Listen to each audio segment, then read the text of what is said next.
Bien bonjour à toutes et à tous, c'est Atomic, bienvenue dans cette nouvelle vidéo. Pour la première vidéo depuis l'extension Paradis en péril sur Hearthstone.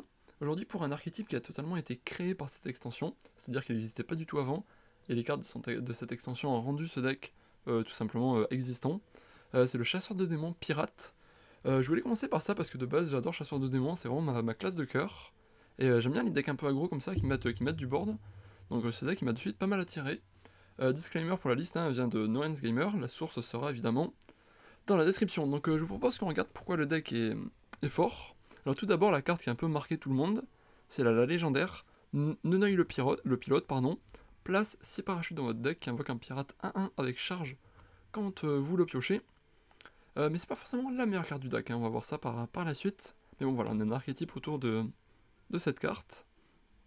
Pour moi, une des meilleures cartes du deck, ça va être le lieu, Falaise escarpée, pour 4, 3 durabilité, invoque 2 pirates 1-1 avec charge, sauf qu'une fois qu'on a attaqué, on peut rouvrir le lieu. Donc si par exemple, admettons, on avait une arme équipée, on a une arme à 2, ça tombe bien, on va pouvoir T4 jouer le lieu, invoquer des pirates, attaquer avec l'arme, pardon, et réinvoquer à nouveau des pirates. Donc là voilà, on met de suite un gros power turn sur le tour 4. Mais on a vraiment plein d'interactions pirates très intéressantes. Une des super cartes aussi, c'est le distributeur de trésors. Une fois que vous avez invoqué un pirate, lui donne, ainsi qu'à ce serviteur, plus 1 d'attaque. Certes, ça booste les serviteurs, ça booste les pirates avec charge, donc les pirates qui vont être directement invoqués vont directement profiter du boost pour taper face. Sauf que lui aussi va se booster à l'infini. Donc par exemple, si on invoque les 4 pirates avec la falaise, alors qu'on avait déjà notre distributeur sur le board, il va passer de suite à 5 d'attaque. Ça va faire 8 dégâts également les pirates invoqués par le lieu. A noter aussi, à ne pas oublier, voilà, ce soin pour 2 mana, je trouve absolument fumé, hein. 3 pirates avec charge pour 2 mana, ça retourne totalement la game. On a le bagarreur, chaque fois qu'un autre pirate allié attaque lui donne +1/+1. Ce qui est intéressant, c'est qu'on peut le jouer après, c'est pas une carte de setup, comme le distributeur qu'il faut un peu anticiper quand est-ce qu'on aura des pirates au tour suivant. Là c'est l'inverse, une fois qu'on a un board avec plein de pirates, on peut jouer le bagarreur pour booster tous ces pirates qui vont attaquer. Et après on a des cartes pour prendre avantage d'avoir beaucoup de cartes sur le board. On a Ziliax qui se réduit quand on a beaucoup de serviteurs, ainsi que Géant des Mers. Au niveau du gameplay, bon, on va lancer la première game, on parlera du gameplay pendant l'écran de chargement, je vous propose. Au niveau du gameplay, c'est un deck qui va vouloir tuer par le board. On peut pas juste rely sur notre burst, hein, comme on peut le voir, il y a très peu de burst. Le burst viendra du board, viendra des boosts qu'on puisse faire à ce board. Donc dans un premier temps, on va prendre quand même beaucoup de trades pour être supérieur sur le board. Au niveau du match-up, ça va se débrouiller très bien les premiers jours, hein, quand on va affronter beaucoup de decks greedy qui veulent tester des choses lourdes, machin. Là, si c'est un big spell match par exemple, je pense que la partie elle est limite déjà gagnée.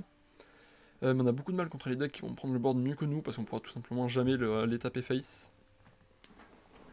On est sur coin, donc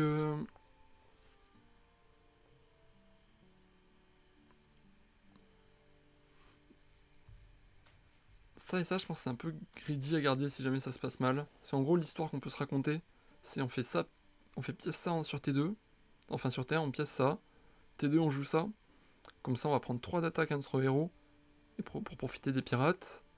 T3 on joue ça qui va booster les pirates, mais je pense qu'on se raconte un peu une histoire si on fait ça.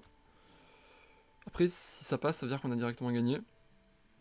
Je pense que je vais juste garder ça, je vais pas garder les falaises, parce que l'idée c'était nos pirates attaquent, du coup lui nous donne de l'attaque, du coup on réactive les falaises, booster. Après lui va pas se faire gérer. Ah, vous voyez, voilà, en vous racontant l'histoire, je me suis mis à y croire. Bon, évidemment, c'est dur de savoir ce que joue l'adversaire un soir d'extension, donc je sais pas si elle aura des removals pour ce que je joue. Non, non, hein, ça reste moins fort que ce qu'on a prévu de faire.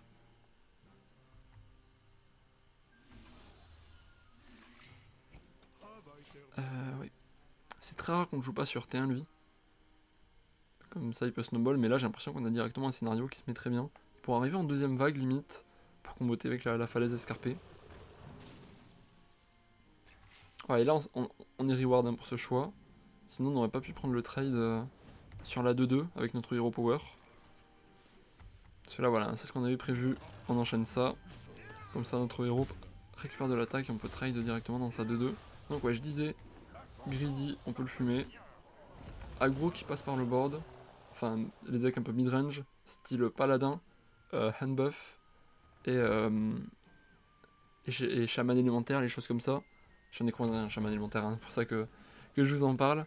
Je pense que ce genre de carte, ça va être très très compliqué pour nous. Bon, bah ça se passe pas mal, hein, notre histoire pour l'instant. Je suis désolé également si vous entendez des bruits de pad tout simplement. Faut savoir que j'ai un souci avec mon hub USB qui devrait être résolu demain je pense, mais du coup j'ai pas assez de port USB pour brancher la webcam, la souris et le micro. Du coup ben, je fais l'impasse sur la souris tout simplement. Et ouais, je vois un peu le curseur s'emballer quand je tape le pad, donc j'imagine que vous l'entendez. Je suis désolé pour ceci. Bah lui il est encore là, du coup on va pouvoir activer les lieux. Et voilà, l'histoire qu'on avait prévue finalement elle se passe bien. Donc on peut faire tout ça. Hein.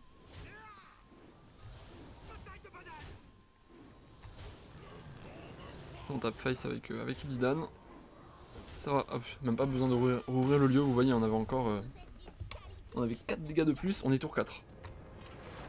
On a tué ce mage sur le tour 4. Bon ben j'espère qu'il passe une bonne soirée d'extension. Ah je suis désolé hein. Je suis pas le mec fan ce soir. Mais franchement c'est même pas pour monter en rang plus vite ou des choses comme ça. Juste c'est vraiment le deck qui me faisait kiffer à tester. Mais j'avoue qu'en vrai j'ai souvent ce problème sur les soirs d'extension. C'est-à-dire que j'ai envie de tester les decks un peu aggro, les synergies un peu comme ça. Pendant que tout le monde joue des trucs super greedy avec des combos de fou et tout. Et du coup souvent les soirées d'extension, une fois je me souviens ça m'était arrivé de prendre 8000 rangs légende en une soirée. J'étais genre 7000, enfin pas 8000 du coup. Ouais ça, j'étais 7000 et quelques. Et j'avais fini 1200, donc ouais j'avais pris 6000 places en une soirée.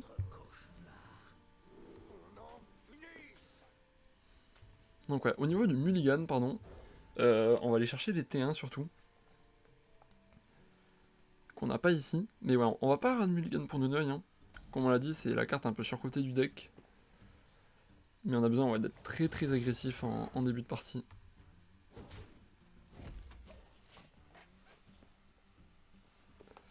Le but voilà, c'est de prendre le board. On va pas également économiser des cartes en main pour pouvoir les envoyer face. Par exemple cette carte là, hein, par le fiel et les flammes, faut pas hésiter à la jouer. Dès qu'on peut activer le boost.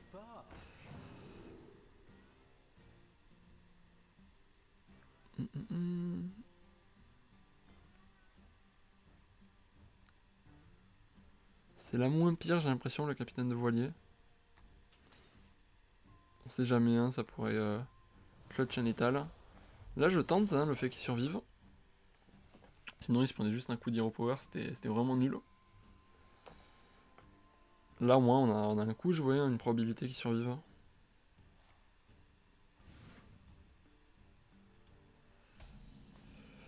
Ok, c'est parti, il a survécu. Et directement, le Furie des Vents, il paye. Hein. Là, on va infliger directement 10 points de dégâts dans le druide. Bon, j'espère que vous passez une bonne vidéo. Ça faisait un an, je crois, que j'avais pas posté quelque chose comme ça. Donc, si vous êtes nouveau, bienvenue. Et bah, si le contenu vous plaît, n'hésitez pas à vous abonner pour me soutenir. Là, je sais que le retour va être très compliqué pour moi de reprendre des vues, etc. D'avoir à nouveau des gens actifs sur la chaîne. Donc, n'hésitez pas vraiment à commenter hein, pour encourager ou même à vous abonner. Ça fait vraiment plaisir à chaque fois. Mais voilà, si vous avez des archétypes que vous aimeriez tester, enfin que je teste, voir ce que ça donne, et surtout partagez-moi hein, vos archétypes de cette première journée, comment ça se passe, qu'est-ce que vous avez testé, qu'est-ce que vous aimez, quelles sont vos déceptions.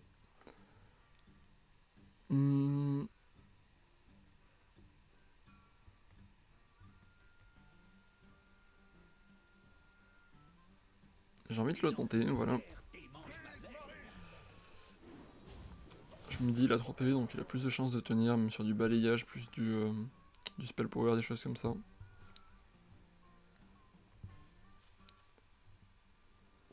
Ouais, c'est ça, du coup il finit pas 1 PV.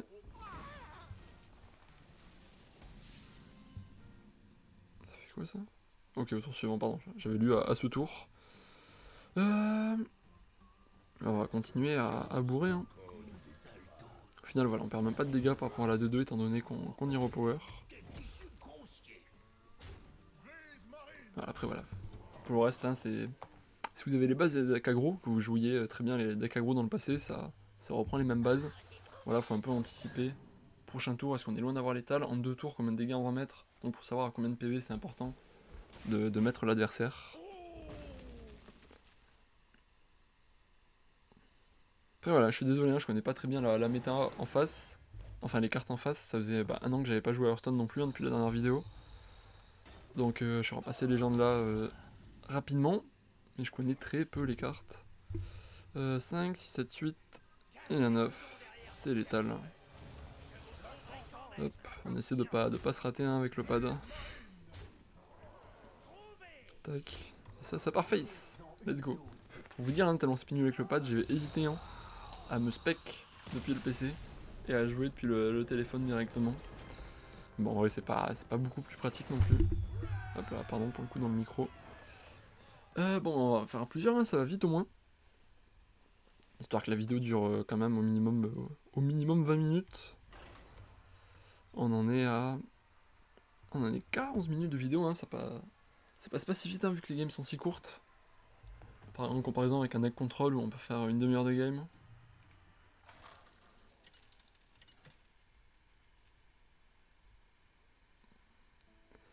Contre un mage à nouveau, hein. Aïe aïe aïe aïe. Le piège de la grid. Bon après on est rang 6000 et quelques. Évidemment hein, qu'il faut s'en foutre des rangs, qu'il faut jouer ce qui fait plaisir. On refait la même chose hein, j'ai envie de dire. Là si on n'était pas sur pièce, hein, j'aurais évidemment gardé T1 pour faire la curve T1, T2 comme ça. Et là ça met tellement de dégâts de faire ça, on termine la game tellement vite.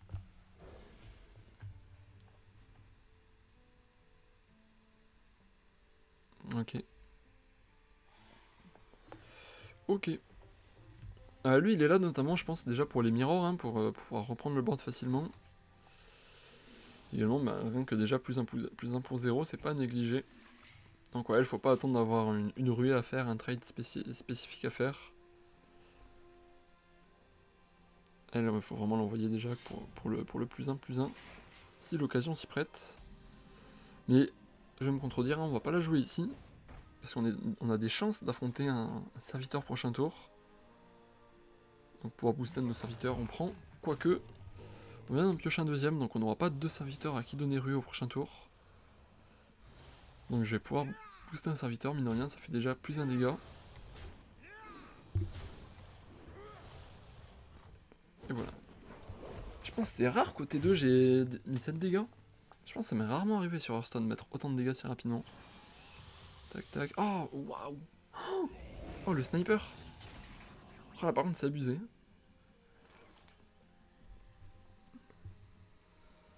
Limite on...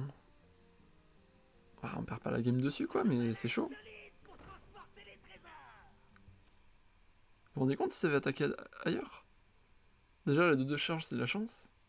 Mais en plus la 2-2 qui nous donnait de l'attaque. Enfin il y avait... peu de probabilité que ça se passe comme ça.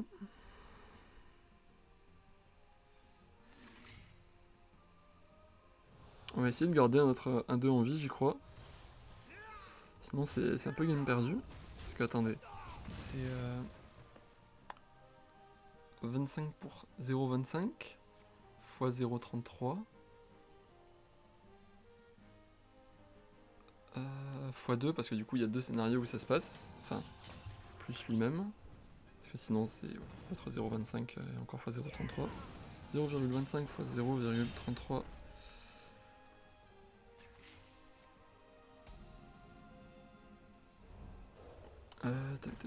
x2. Désolé, j'ai mis ce clic. X 0,33 x 2. Ouais, c'était 16% de chance que ça fasse ça. Donc on a le droit de se sentir volé.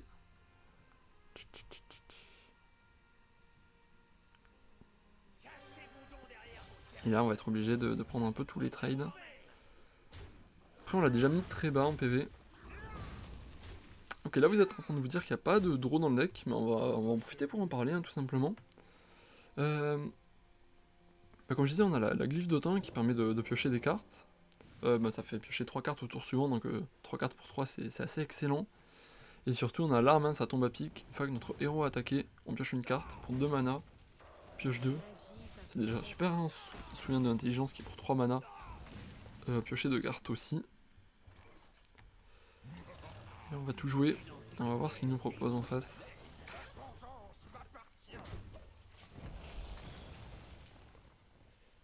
Mais on n'est pas bien du tout. Ah, je reste dégoûté, hein. On perd 100% sur la 2-2 qui meurt. C'est le fait que la... Ouais. Juste la 2-2 qui meurt, c'est un peu plus probable.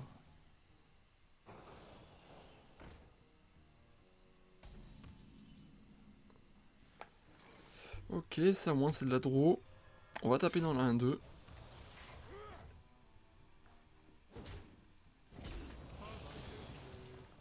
Ah, et on peut même pas jouer ce qu'on pioche.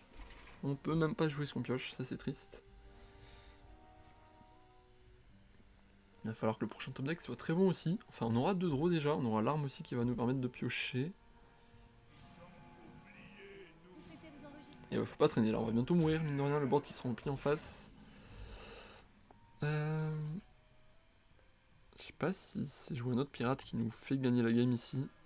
En dépensant 2 au préalable. Faut qu'on soit fort sur ce tour directement. Je vais pas Hero Power, on n'est pas à 1 d'attaque près, par contre on est à une carte à 3 près, là si on a un capitaine des mers du sud, c'est excellent. Ah, c'est pas ce qu'on voulait.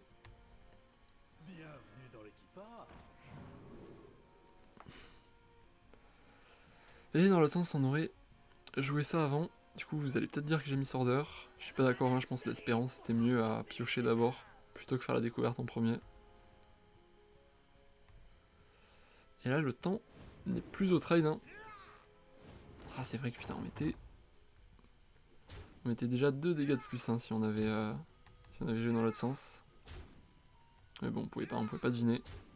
Oups, ça pue.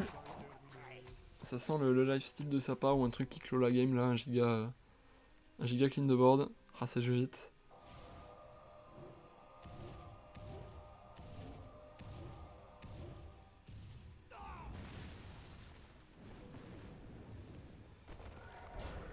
Ouf. Ça, on va jamais le passer, hein. Ça, c'est ciao. On peut pas activer le final pour découvrir un sort. Donc, on s'en va. Bon, bah, on aura vu une défaite, hein, c'est pas plus mal, même si honnêtement, je suis très frustré hein, de comment ces rayons nous clean nos créatures clés. Ça, c'était assez unlucky. Bon, 18, hein, je vous propose qu'on s'en fasse une petite dernière.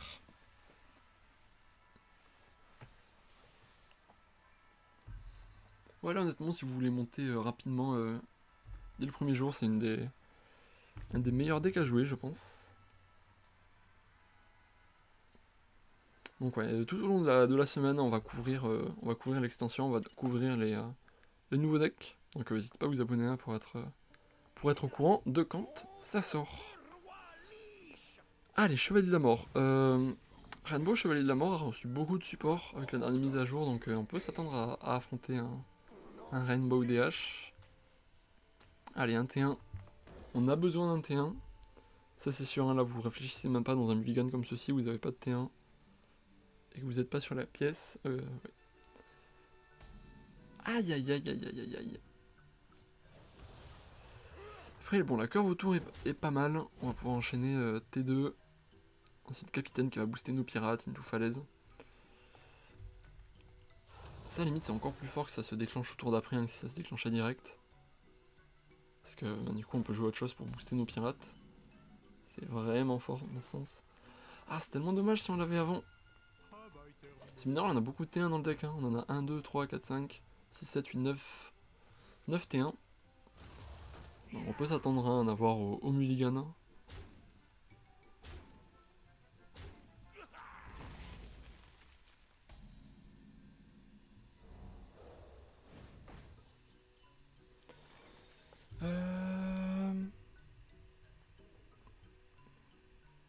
J'ai l'impression que c'est encore plus fort, ça, rien que le body qu'il a directement. Du coup, on va profiter d'avoir le boost pour prendre les trades. Comme on l'a dit, hein, c'est avec le board qu'on va gagner. Comme ça, voilà, on a toutes les chances que notre Zilax reste en vie. Et prochain tour, on peut enchaîner avec une falaise escarpée, par exemple, qui va du coup envoyer des pirates 2-2.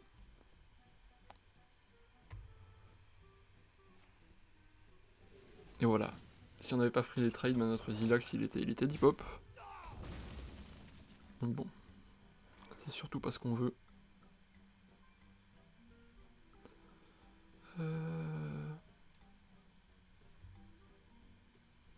final, j'ai envie de setup mon distributeur de trésors. Comme ça, s'il est encore en vie prochain tour, il va très bien synergiser avec la falaise. Et en plus, on pourra Hero Power pour profiter 2 fois plus de la falaise. Parce que là, voilà, il y a... Allez, le capitaine des mers du sud, c'est pas le plus grave s'il le gère pas. Mais ouais, il a... Si on réussit, c'est grave 1+1+1 à aux 4 pirates qu'on va summon. Donc là, il a 3 cartes clés à gérer. Je pense pas que chasseur... pardon. Chevalier de la mort et les capacités de gérer comme ça 3 serviteurs clés boostés. Donc on en aura au moins sur le board pour soutenir notre prochain tour. Allez, pas de snipe cette fois-ci. Ok. Et ok, il va tuer le Ziliax.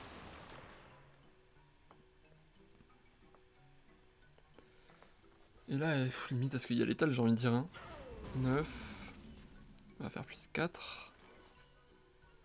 9 plus 4, 13. 13, et on va invoquer 4 x 2, 8. On a 21 du coup, si je compte bien. Alors oui, hein, et 21 et même 23 avec ça. 21, non, 22 avec ça du coup. On le sait hein, que ça le plaît, donc ça servait pas forcément à quelque chose de compter. Mais j'aime bien faire ça quand même avec les decks pour... 1, 2, 3, 4, 5, 6...